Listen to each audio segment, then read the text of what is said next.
Hey everyone, welcome back to Strange Minds 6. I'm your host, Ruby, and today we're going to be getting back into Superstitions, a handbook of folklore, myths, and legends from around the world by D.R. McElroy. But before we begin, I would like to ask you to grab your snacks, grab your drinks, or sit back and relax, and let's get to it. South America. South America lies mostly in the southern hemisphere. The mountains hug the west coast, while the jungles of the Amazon basin occupy most of the northern half of the continent. The largest country by far is Brazil, the fifth largest nation in the world and the greatest in size, even even larger than the continent of Australia, with nearly 10 times that country's population. Brazil is also the country in South America that speaks Portuguese. It was claimed for Portugal in 1500s by explorer Pedro Cabral, while the impact of the European conquest on recent South American history cannot be minimized. It is the influence of indigenous peoples, particularly the Inca, that had the greatest effect on mythology of the continent. Evidence of human occupation of South America can be traced back to some 11,000 years and include a variety of native tribes, such as the Arawaks or Tainos, the Guaranis, and the Tupis. Many of these tribes were subdivided by religious practices and social stratification, as a great number of indigenous people are. Tribal relations were marked by near constant warfare over social mores, resources, and cultural institutions. The Incas. The Incas were to South America what the Mayans were to Central America and Mexico, flourishing from about 1400 to 1533 CE. The vast Incan Empire, at its height, covered the entire western half of the continent from Ecuador to Chile, making it the largest empire in the Americas and the greatest empire in the world at the time. The center of the Incan civilization was located in what is now known as Peru, and their capital was Cusco, currently listed as a UNESCO World Heritage Site. This city was laid out in the shape of the sacred puma or mountain lion, or jaguar, as sacred to the Maya. The housed a population of approximately 150,000 people. The center of the site was the Temple of the Sun, located in the religious complex known as Corincancha.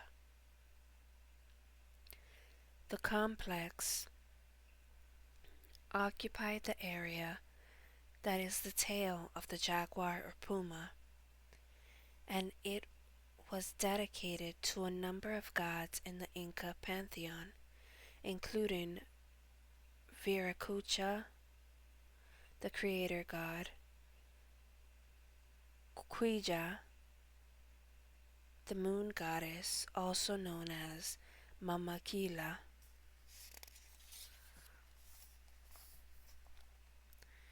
and most especially to Inti, the sun god.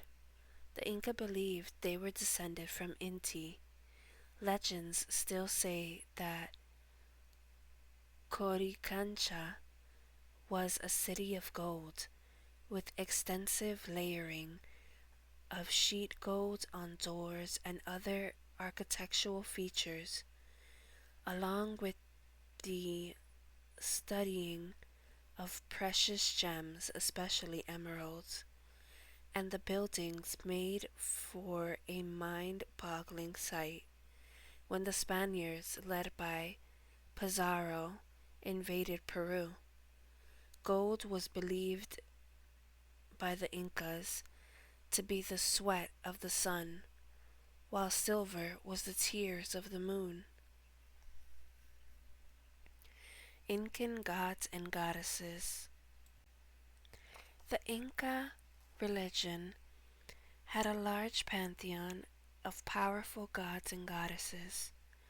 Rather than spirit intermediaries, here are some of them. AI-Apaec, also known as AI-Apaec. The only record of this god's existence seems to be in the few pieces of pottery and sculpture that the Mochi people left behind when they abandoned or were erased from their lands near Lake Titicaca. The effigy of AI-Apaec shows him holding a knife in one claw and a severed head in the other. Axo-mama. Axo-mama is the goddess of potatoes. The potato, along with tomato, is a member of the nightshade family, which includes the poisonous belladonna plant and is native to South America. It is an important food crop for Andean people. Yeah, and I love potatoes. Chaska. Chaska is the goddess of the dawn and dusk, as well as flowers. She is protector of young girls and virgins. Koka-mama, also Mama Kuka, goddess of health and happiness. The goddess demonstrates an interesting outlook on life held by the Inca. Mama Kuka is also responsible for the production of the native cocoa plant, from which cocaine would eventually be derived. In Inca times, the leaves of the plant were chewed in order to gain the narcotic effect, which was believed to confer health and happiness upon the consumer. Oh wow, I didn't know that. Copacabana. Copacabana is the goddess of Lake Titicaca, the ancestral lake of the Inca. She can be vengeful and was said to have sunk an entire town in the lake as punishment for their failure to worship her. She is frequently depicted as a serpent or snake. Ilapa, god of thunder and weather. Ilapa brings the rain that waters the sacred maize crop. Maize in Spanish, well, maize in English is corn, so the corn crops. Ilapa is also depicted as wearing brightly shiny robes of armor, brightly shiny robes or armor, and carrying both a war club and a sling. Inti, the sun god and the god of agriculture. Inti is the most important god of the Inca pantheon. Inca emperors, Inca Sapa, believed themselves to be the people of the sun, descended directly from Inti himself. The great temple of the sun at Corincancha is dedicated to this god. He is married to Mamaquilia, the moon goddess.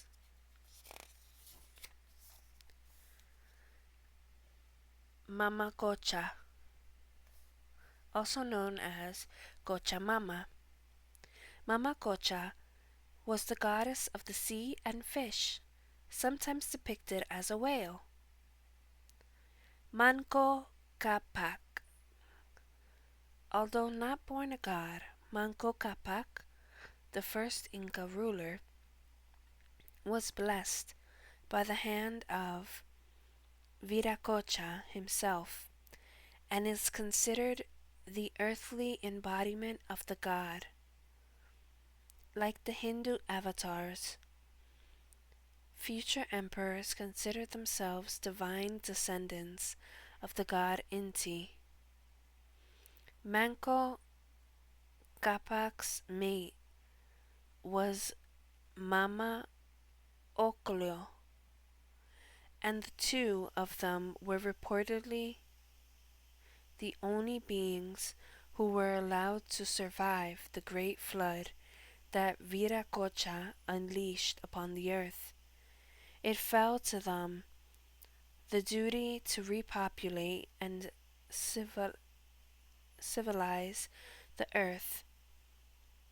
They learned the rules of civilization from Inti.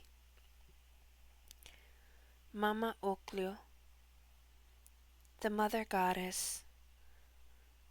Mama Oclio taught the art of spinning and weaving to the Inca people. She is the consort of Manco Capac, the first Inca ruler. Pariacaca. Pariacaca is the god of rain and water. Please don't mind my fiance. Many Incan cities had large fountains to honor this god. He was born a falcon, then transformed into human form. Quilla. Quilla is the moon goddess, goddess of marriage and defender of women. She is the sister wife of Inti, the sun god. Supe, god of death. Supe ruled the underworld, the Uca Pacha. The Incas strongly believed in afterlife as much as the Egyptians did. This parallel belief system drove Thor Heyerdahl to another expedition, wherein he and a crew sailed a boat made from Egyptian reeds across the Atlantic in an attempt to prove that the Egyptians may have arrived in the New World well before the Europeans and influenced pre-Columbian civilizations living there. The expeditions made it to within 600 miles or 966 kilometers of Central America. The Inca practiced ritual mummification of their rulers. Instead of burying them in elaborate tombs, the mummies were left in the palaces of their former lives. On certain holidays and for particular state functions, the mummies were dressed in their finest ceremonial regalia and paraded through the streets to receive their proper adulation. The mummies were among the most important and sacred huacas. Viracocha. Viracocha is the creator god and is worshipped as a god of the ruling classes. The common people had other gods to turn to for their daily needs. Temples were built and dedicated to Viracocha in Cusco, as well as other cities. Many sacrifices were made to him, particularly of the important llama. Also, human sacrifices, including children. In Incan art, the god is frequently depicted as an old man with a long beard leaning against a walking stick at the ruins of Tiwanaku. Viracocha is portrayed as holding thunderbolts in both hands and wearing a crown with the rays of the sun shooting from it. The god weeps here, and his tears are said to depict the rains. The Spanish reported and subsequently removed a statue of Viracocha at Cusco, sculpted at 3/4 scales from solid gold.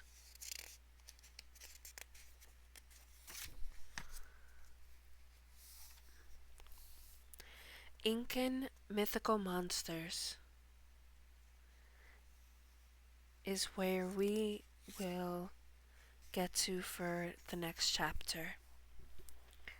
So, as always, my dear friends, thank you for listening. Please hit that like button, hit that subscribe button. It would mean a great deal to me. And as always, this has been Ruby, signing off, my dear friends.